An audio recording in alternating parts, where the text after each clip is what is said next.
the second part of making this shoe is we're gonna make the medial branch. We're not gonna get it all done, but we're gonna make the medial branch, the wedge, and get it turned. So yesterday it was brought to my attention my scribble marks were on the wrong side to make a left hind. I was gonna make a right hind. Well, this is the piece of bar stock that we just finished off with, and so I've not yet made contact with the edge of the steel yet, so meaning flattening it out. Since this shoe is like a reverse wedge, I've not made my hammer go all the way out to the outer edge, so it's just as easy for me to flatten the other side, come in here, flatten it out, and then I can pull my wedge out of the other side. What we do, there's so much stuff that's going on in the branch making that everybody just starts making the branch, and that's where everything starts to go askew. All right, when you're working on your toe, you're working on your toe, and when you're working on your branches, you're working on your branches. Once you have the shoe made, you'll probably turn a little bit of your branch into your toe and a little bit of your toe into your branch, but while you're making it, it's good to have some marks to work on. So I keep my tongs, and when I'm working on my toe, I keep the shoe upright like this, and I work on the toe. When I'm working on the branch, I keep my tongs in line with the branch, and I keep everything like this on the branch. It's not good practice to go up and around this corner when you're in the shoemaking process. You need to either be working on your toe or have your tongs like this and working on your branch when you're up on the horn. It's because what I'm going to do is when I come out, I'm always going to kind of take me a few taps, and I'm going to tip my shoe into the horn to where I scallop it right here. And I'm not saying take out material, but I'm going to scallop it on both sides. That reminds me that whenever I start to work on my branch, I never come to that scallop mark. And then whenever I have this little indentation, I keep off of that at all times. Because what people do is if they start to disrespect this area right here, they slowly turn their branch into their toe and their toe into their branch. All right, so I'm gonna just back up a little bit, and I'm gonna start like imaginary from this toenail and go all the way to the other toenail. And you can see how I put that round mark in there. Now I know I have to stay off of that mark when I start to draw out my branch. When I'm drawing out my branch, I'm going to be hitting this side, and I'm going to be leaning the stock towards the anvil. And this would be called knife blade, whenever I'm leaning my hammer and leaning my stock. I want to stay off the back edge as much as possible, because this can get too narrow too quick. I want to get some height. So what I'm going to do is I'm going to come in, knife blade, pick it up, and then I'll do an easier maneuver, and I'll hold it like this, and I'll knife blade this side. I'll rework both sides, and I'll lose a little bit of weight bearing, but on the medial side, it's important to stay off that weight bearing so that you have some fitting capability. All right, I'm picking up that back edge, and I'm using the edge of my hammer to knife blade it. Then I come in here and do the same thing.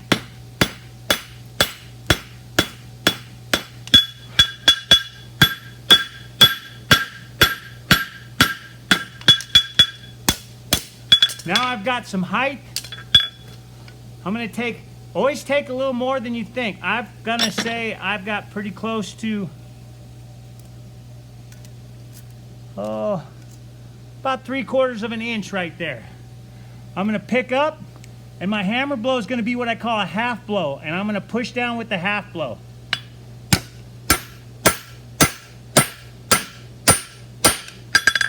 Now what I'll do is if I try to back it up, it won't be easy. So right now, I'm just going to come in and follow right on into those half blows.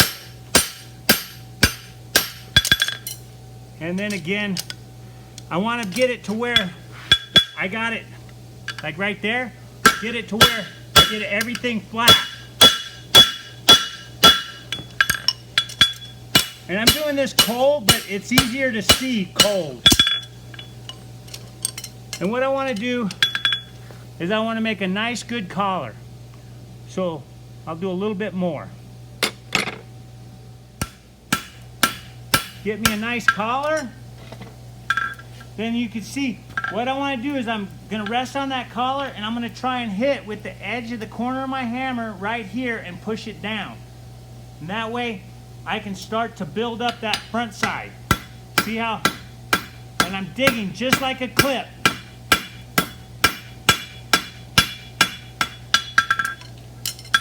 Now you can see I've got some width, I've got some height.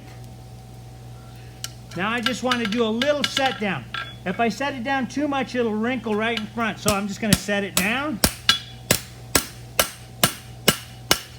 And then knife blade both sides.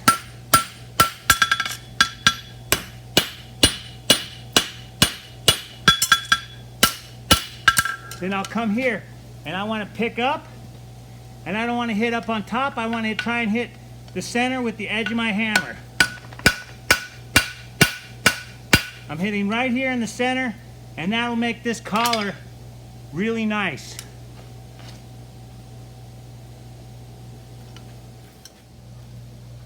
I'm going to revisit the horn, right? You can see that little lump I got there. You want to always stay off of that. I'm going to narrow up my branch a little bit. My hammer never wants to go past the front of the wedge because you just don't have to. You want to keep some thickness there. Then I'm going to come right here, you can see, work the inside of the toe, and I'm drawing down my branch a little bit.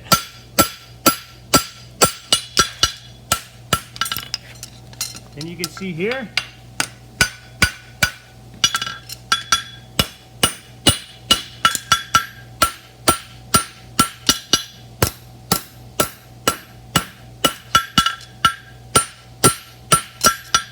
when I'm hitting, I'm trying to keep off the weight bearing. So I'm hitting with the toe of the hammer here, and then I'm hitting with the heel of the hammer here.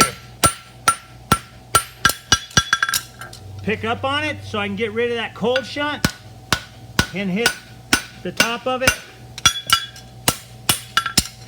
Then just set it with a half blow, and that keeps that nice and tidy in there. All right, you can see the little half round moon right in here. So all I'm going to do is clean up the inside a little bit. Don't go all the way to the toe. Come over here, and I'm just straightening up that branch. Just that middle stuff that gets kind of blobby. Flatten it up.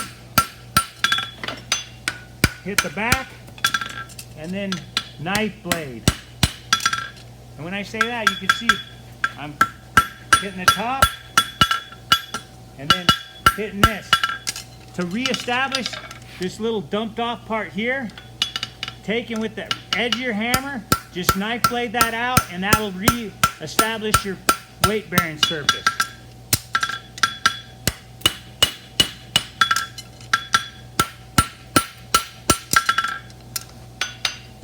I'm coming up from the floor.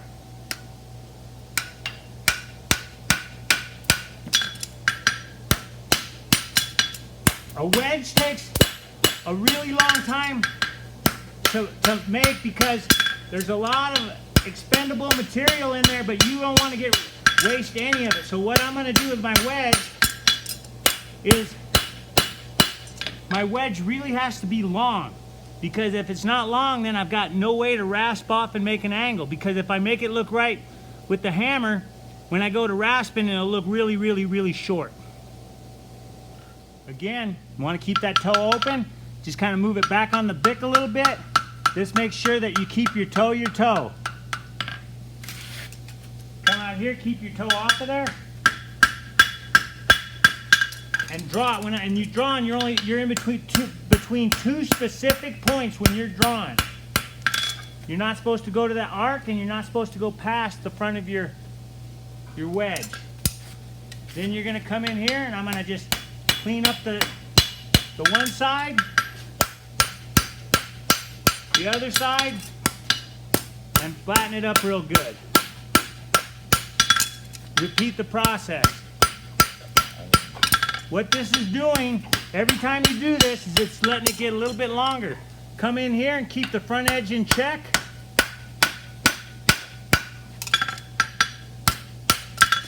And then a half blow right on the corner. That really makes this nice and crisp in there. We're gonna put a cut on the wedge, and all I'm gonna do is connect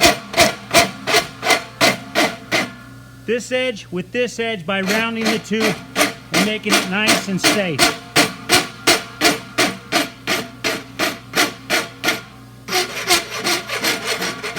And this is where you learn to trim feet better, because what I did to the other side, now I put my left hand in the back, my right hand in the front, and I file on the wedge.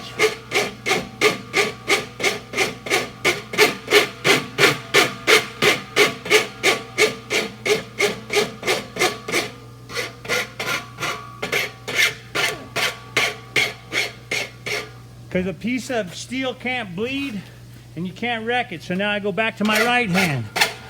Learning to float your rasp with both hands is indispensable as far as trimming feet left and right. All right, we've got probably a little over 5 1/4, and then this side we're about 5 3/4, but we still haven't drawn on this side at all. But this side, this much of this branch doesn't exist because that's a heel cock. Look how quickly that grew, and I really didn't draw it up that much. So again, tomorrow we'll make the heel cock, but for right now we just want to focus on keeping the breadth of the toe nice, a nice taper going in. All right, we've got the toe done, and we've got our branch started. And I think on this one, you just want to make sure that when you're working on your toe, you're working on your toe. And when you're working on your branch, you're working on your branch. But this area right in here is pretty much off limits until the shoe building is done. I mean, if we're going to toe clip this, this will be quite a bit tighter. But during the shoe building, you want to establish some parameters so that you know how far you've drawn and everything else. But I think that's plenty to work on until we see you tomorrow.